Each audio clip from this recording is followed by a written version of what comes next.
Birthdays were never a big deal in my family. At least not mine.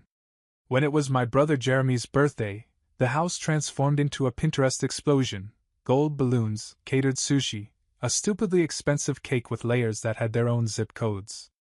One year they even hired a magician. Not for the kids. For Jeremy. Because, according to my mom, he still believes in wonder. When it was my birthday, let's just say if you blinked you missed it. And if you dared mention it, you got the classic mom line: "You're so low maintenance, sweetie. You don't need all that fuss."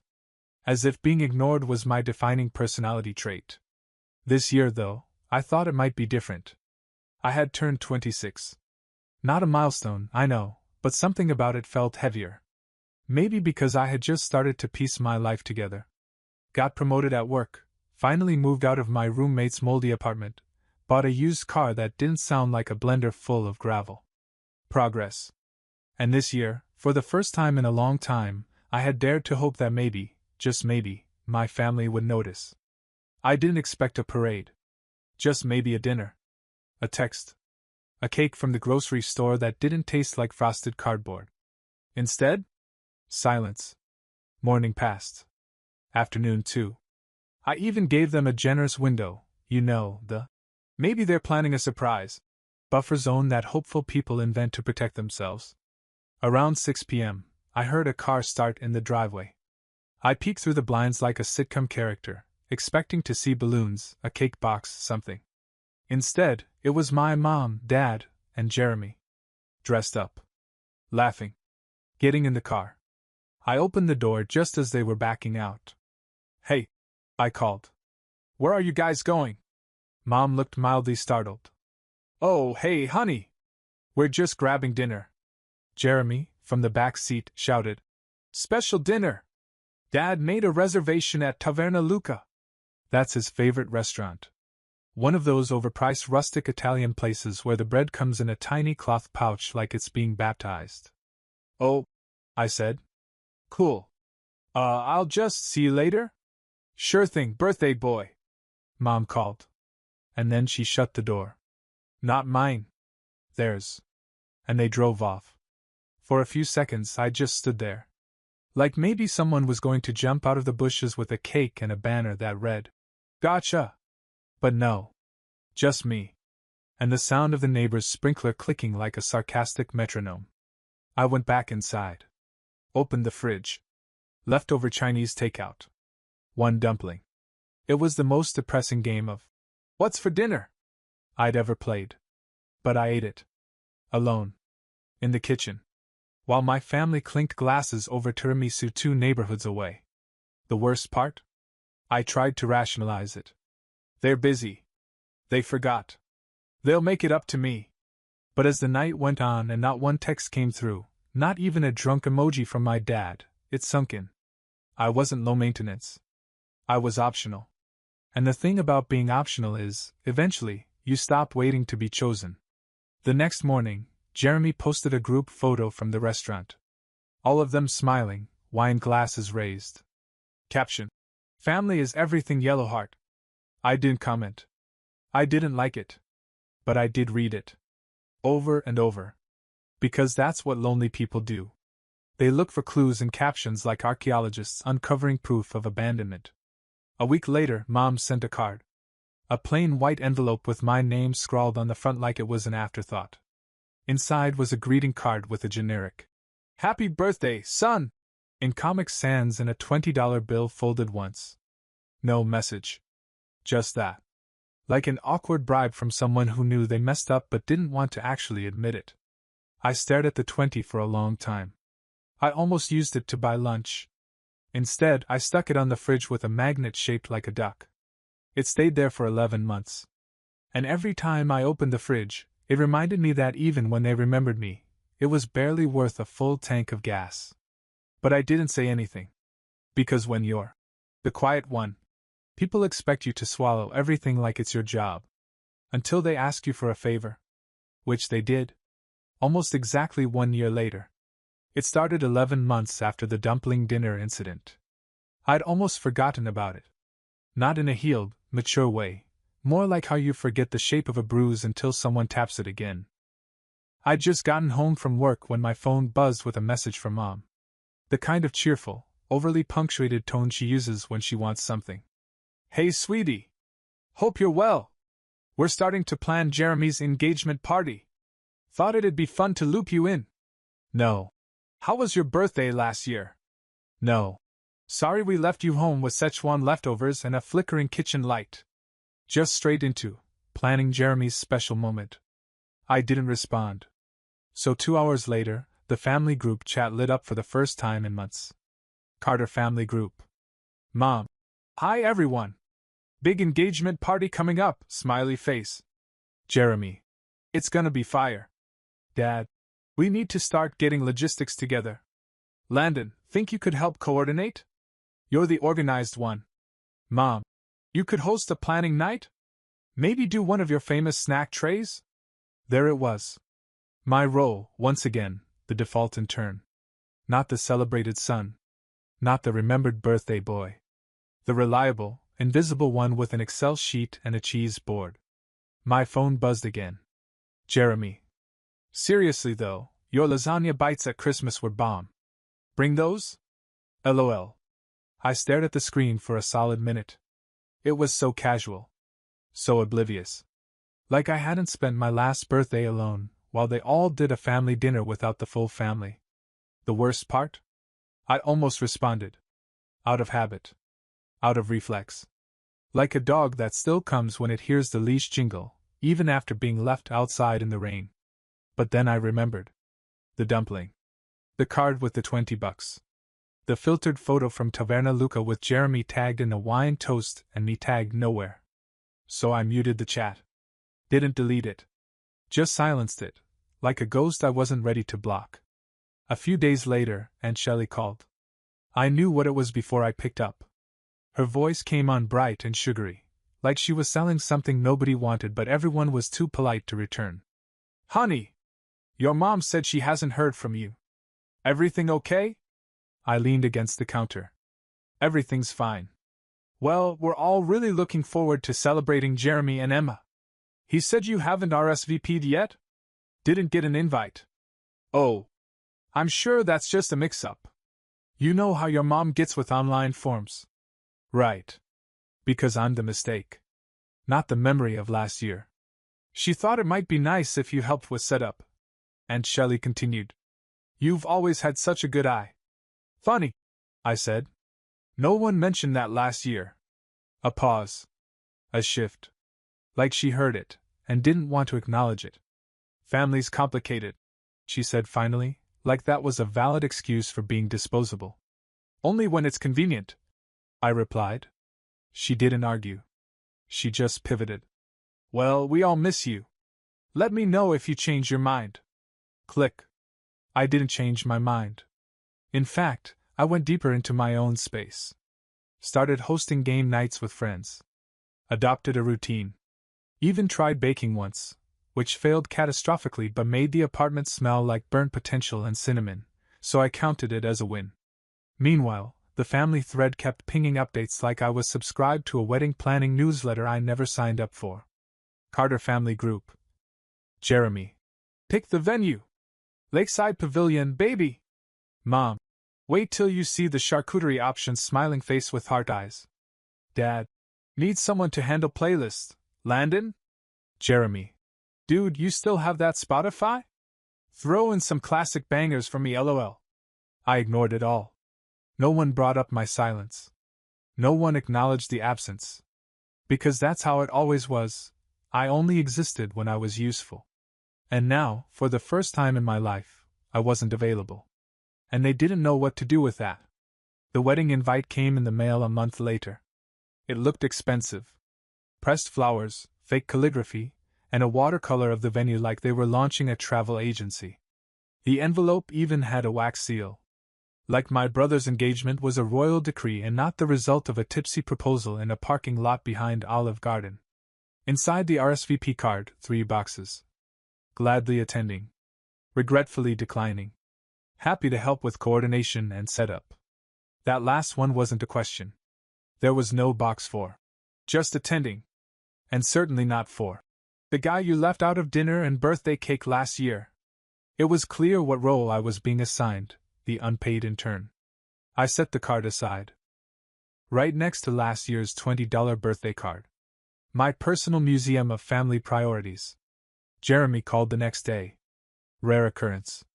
Usually it's a one-word text or an accidental selfie. "Yo," he said. "You get the invite?" I did. "So, you're in? For? Set up squad. We're doing a rustic lakeside vibe. Uncle Ron's got speakers. You can handle logistics, snacks, vibes." "Ah," I said. "The clipboard treatment." Jeremy laughed. "Come on. You love organizing stuff." "No, I'm just good at it. Because someone had to be." "Jeremy," I said, "why would I volunteer for this?" A pause. "Because you always do?" That's when it clicked. He didn't even realize he was asking for a favor. In his mind, I was a permanent fixture. Like string lights or folding chairs. Reliable. Low maintenance. There to make the day go smoothly, not to enjoy it. "I might be busy," I said.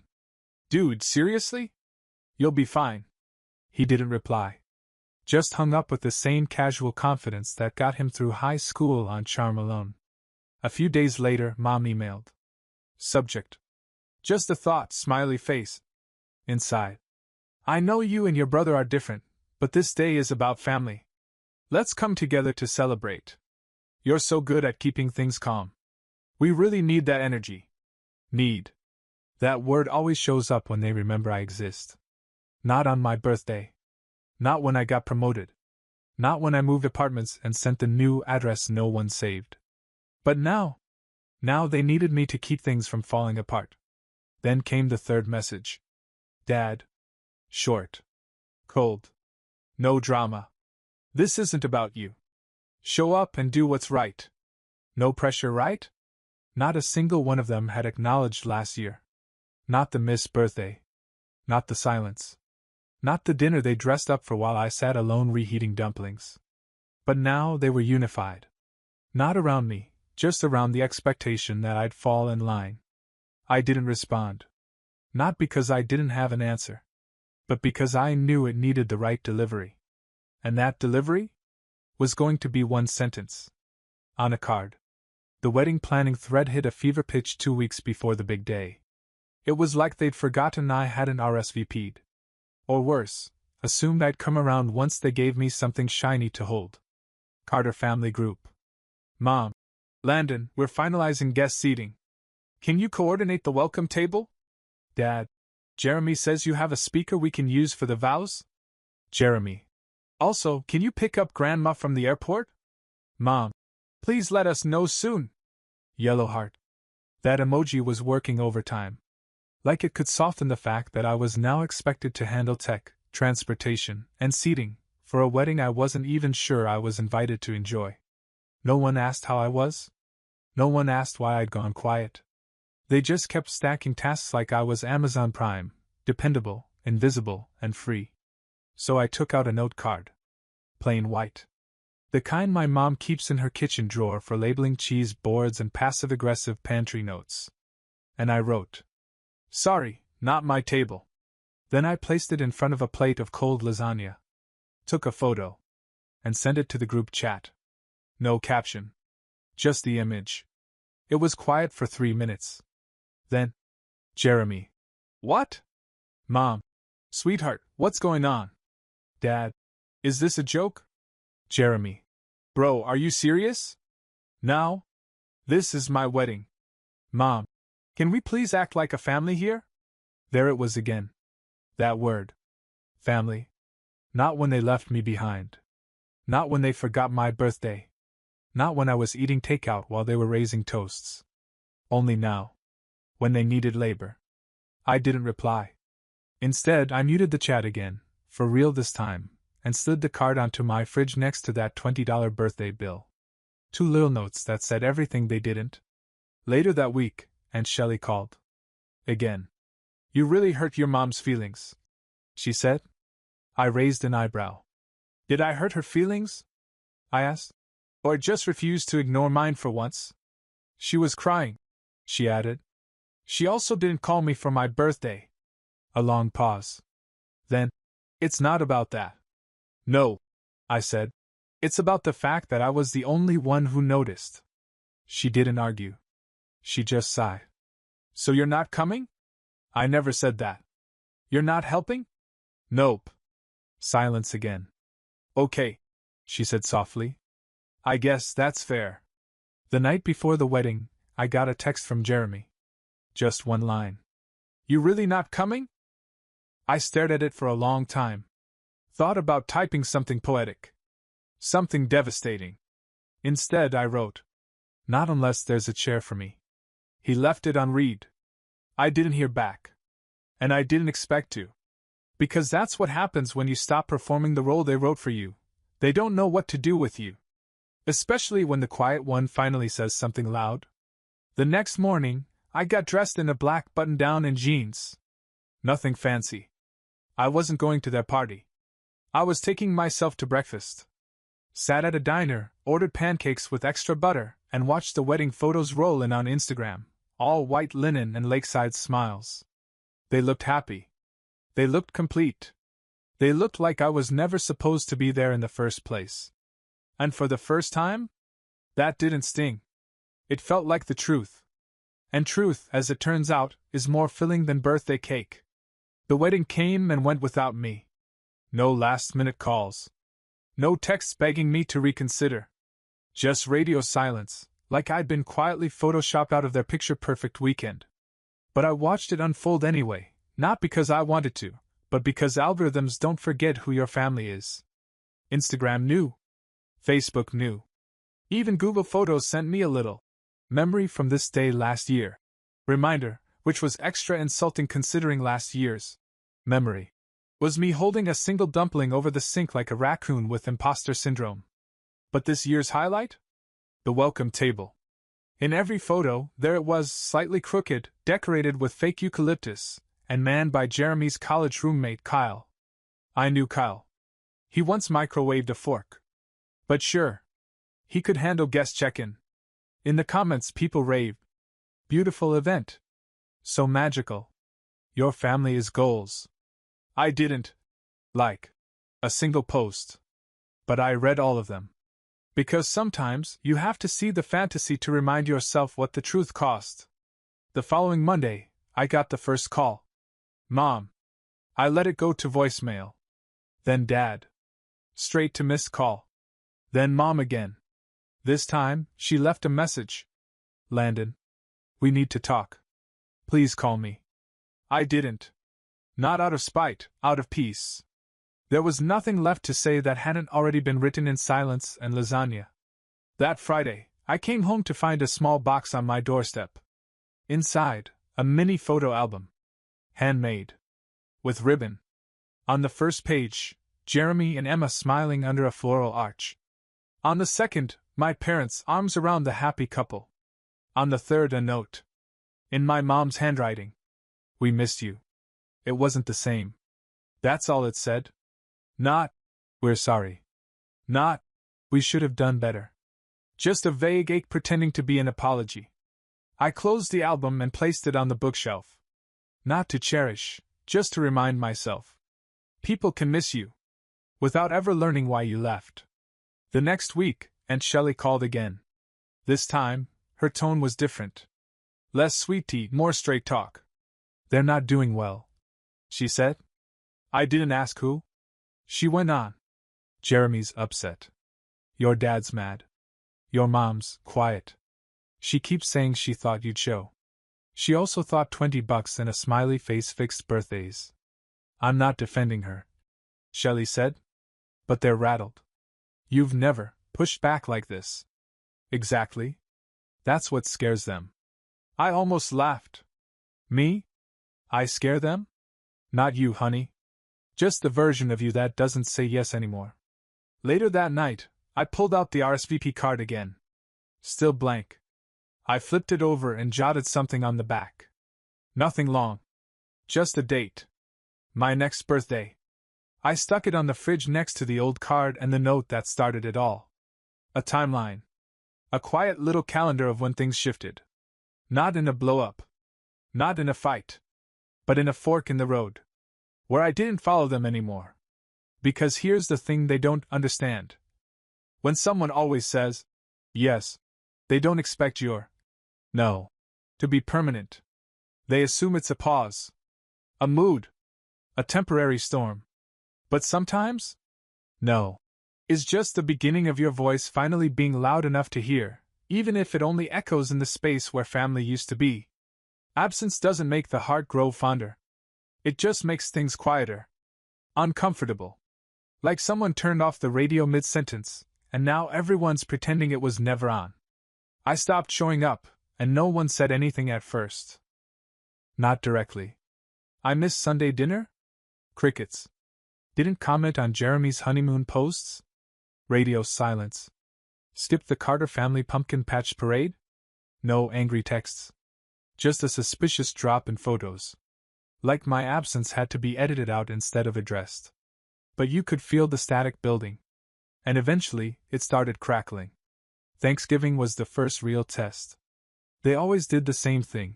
My mom's famous dry turkey, Dad pretending to know how to carve it, Jeremy loudly explaining football to people who already knew it, and me, seated at the corner of the table with the same quiet and helpful label pinned on like a name tag.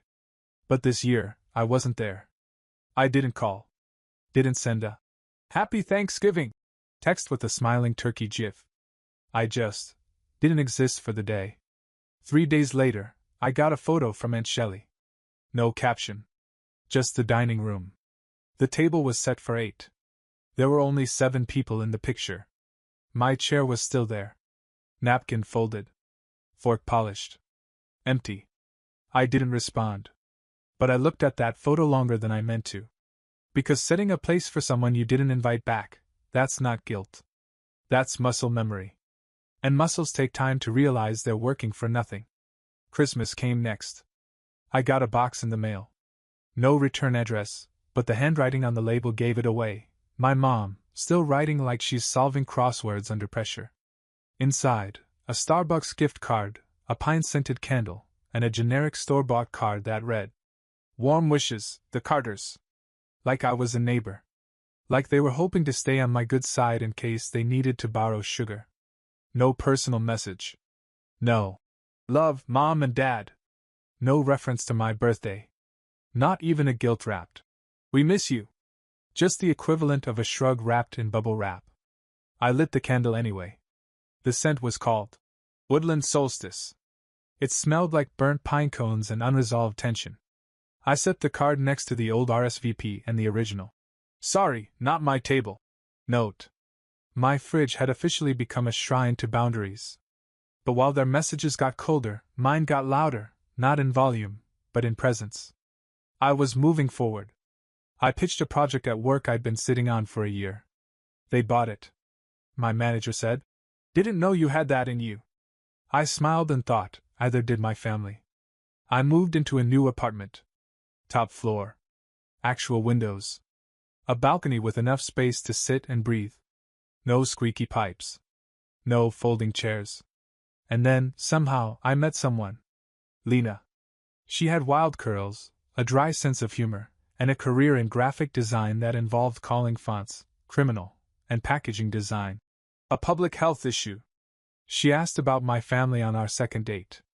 I told her about the birthday. The lasagna. The $20 bill. She blinked twice. Okay, wow. Then leaned back in her chair and said, "Well, I once got kicked out of a family Zoom for suggesting we skip charades." It wasn't the same. But it was close enough. By the 4th date, she was at my apartment. She saw the card on the fridge and read it aloud. "Sorry, not my table." "That's cold," she said, grinning. I shrugged. "It's honest." She looked at it again, then at me. "No offense, but I think they underestimated you." That one landed harder than I expected. Because she was right. They didn't think I had a breaking point. They just assumed I'd bend forever. In March, Jeremy and Emma posted about their honeymoon. White sand beaches, cocktails with flowers, matching white robes. The caption? "Wouldn't be here without our amazing support system. Yellow heart #family first #grateful #Team Carter."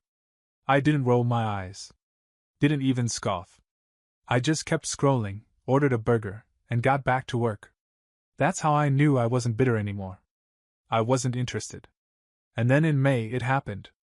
A text from Dad. We're having a cookout next Saturday. Just family. Hope you can come. No passive-aggressive emoji. No guilt. No long-winded speech about unity or being the bigger person. Just a sentence. Just space. I stared at it. Then typed. Appreciate the invite. I'll think about it. And I meant it. Because I wasn't saying yes out of habit anymore. And for the first time in my life, I knew they could feel the difference. The day of the cookout, I almost didn't go. I sat in my car across the street, engine running, debating whether to just drive to Lena's place and pretend I forgot. I had a perfectly reasonable excuse locked and loaded, a last-minute work call. Classic. Clean. Cowardly. But I didn't. I turned off the engine and walked up the driveway, lasagna dish in one hand, sunglasses on like armor. If I was going to be seen, I wanted it on my terms. The backyard looked exactly the same. Same lawn chairs. Same folding table. Same overcooked burgers. Jeremy was by the grill holding a pair of tongs like they were a microphone. The moment I stepped through the gate, the volume dropped by half. Conversations didn't stop. They just ducked. Like everyone suddenly remembered I existed, but forgot how to greet me. Then Mom spotted me. Oh. Landon, sweetie, you came. Like I just wandered in from a forest. She wrapped me in a hug that felt both stiff and desperate. Like she wasn't sure if I'd disappear mid-squeeze. Jeremy called from across the yard. Dude, you made it. He jogged over, still holding the tongs. Hey, man. Seriously. Glad you're here. I nodded. Looks like you're killing it. Burgers okay? Little burnt, he admitted. But it's tradition. The smile he gave me was familiar, the same one from every birthday I never got, every celebration where I stood on the sidelines. But this time? I didn't force one back. I just nodded again and moved toward the table. That's when I saw it. The seating chart. Not a real one, just folded napkins with names written in Sharpie. Emma. Jeremy. Mom. Dad. And Shelley. Even Kyle. No Landon. No napkin. No seat. I blinked. Turned to the table behind the grill, the overflow, one they usually used for drinks and side dishes. There it was. A single seat. A paper plate. A Sharpie name tag taped to the tablecloth. Landon. At the condiment table. Next to the pickles. They made room, just not at the real table. I didn't say anything. Didn't storm out. Didn't flip the burgers or the script. I just walked over, set the lasagna down, and sat at my designated solo seat. People watched. Some whispered. Emma gave me a small wave like she was apologizing for marrying into this circus. And I sat there. Quiet. Not angry. Just done. Eventually, Aunt Shelley came over. She pulled up a chair next to mine and passed me a soda. You okay, kiddo? Yep. Looks a little tight over here. It's fine. She paused. You know, your mom said she thought you'd want your own space. Ah. The pickle throne. Generous. She smiled sadly. They still don't get it, do they? No, I said. But I finally do. I didn't stay long. Told them I had an early meeting. Packed a small plate of food, not because I was hungry, but because I didn't want to leave empty-handed. Call it symbolism or just plain pettiness. As I walked back to my car, Jeremy shouted, We gotta catch up sometime, bro. I turned and gave him a thumbs up. Didn't break stride. Didn't look back. Because catching up isn't possible when someone never thought you were behind in the first place. And sometimes, you stop trying to belong at a table that keeps moving your seat. 3 weeks after the cookout, I got a package in the mail. No return label. But the handwriting on the front gave it away, the same urgent cursive my mom used for every holiday envelope, grocery list, and emotional landmine. Inside was a photo album. Not a digital one. An old-school, printed, glued, and labeled photo album.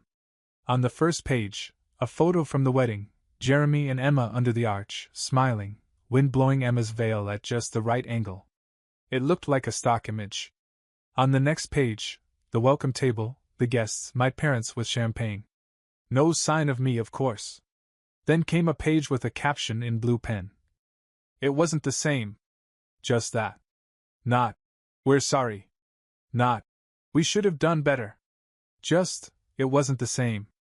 I closed the album. Not out of anger, just clarity. Because I knew what that sentence really meant. They didn't miss me. They missed what I did. The filling in. The stepping up. The convenient presence that made the whole machine run smoother. I used to think that was love. Now I know it was function.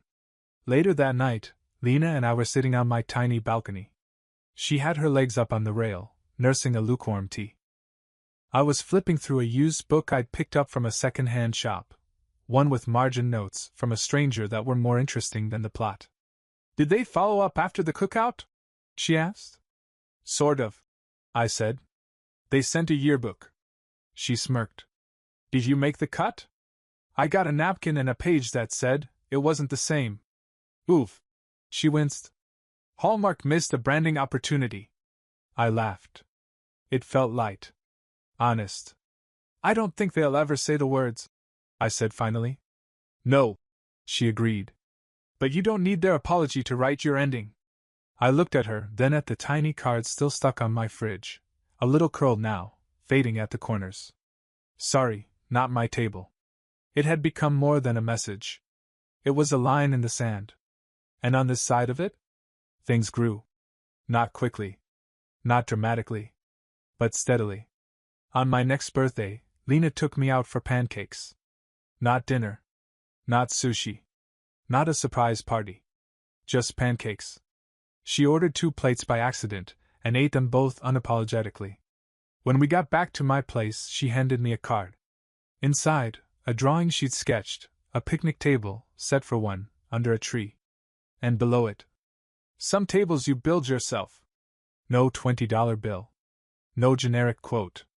Just that. I stuck it right beside the original note on the fridge. 2 cards. Same shape. Very different weight. The next week, Jeremy texted. Emma's baby shower is in September. Mom wants you to come. Let me know. I stared at it. Then typed. Wish you the best. But I won't be attending. I didn't explain. Didn't soften. Didn't joke. Just send it. Then turned off my phone, stepped outside, and sat at the tiny table on my balcony. Sunset. Coffee. Peace. It wasn't the biggest table. But it was mine. And I finally knew I belonged there.